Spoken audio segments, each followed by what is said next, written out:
Is that kind of what you mean when you talk about how kind of criticality is a little bit different from exposure to risk? Sort of like looking not necessarily at the companies that certainly might have maybe your biggest relationships or your most critical relationships, but there might be that sort of smaller company 2 or 3 levels down who provides some trivial service for you that it could also be a pathway in for attackers, and they're probably not investing hundreds of thousands or millions of dollars into their security posture. Well, yeah. So, I mean, if you read my book, you'll see that Larry's laptop is one of my favorites, right? It is possible for a small company to be the access point. I mean, anybody who's trying to get in and do something nefarious is going to come in through the weakest link, right? But I just want to say that there's no possibility you can cover everything. So what's most important, in fact, is touching on what you just touched on, is to determine how critical is this relationship to the organization, to the business line, and to my customers, and to my bottom line, right? So if you can come up with a segmentation strategy, what we have found is that usually there's those mission critical ones, those are your tier ones, right? They get their own management, they usually have a dedicated team, they're usually well covered.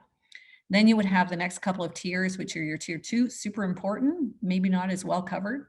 Tier 3s need to be managed. And maybe you've got like a tier 4, like food services coming into your premises, et cetera. You need to keep an eye on them, but not too much. And then you have this huge population that, quite truthfully, you don't have the resources to invest in a lot of risk management activities, and nor are you going to get value for money. Right. So coming up with a good segmentation strategy is all about defining criticality or your reliance on them and whether or not it matters, right? Could you replace them or not?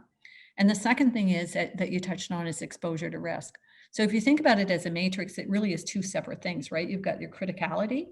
That's an inward view. The business and your company will know the answer to that. And so the trick there is basically just come up with some good definitions so you get some consistency. And so I like to have a number, a name, a definition, some examples, and describe the impact if something goes wrong. But on the risk exposure side of things, that's actually really where you're now looking at the third party. That's on outward view.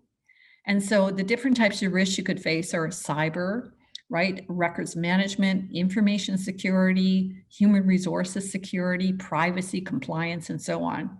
So if you're new to the game, pick the ones that are going to have the biggest impact on your organization if something goes wrong, and start to focus on how do I identify the risk is there, and then mapping against your criticality so you can calibrate your work effort according to how important it is and the risk. That's basically how you start to build an efficient program, right? So it's that initial model that says, I know how important it is, I know what risks I'm facing, and I know how serious the risk is.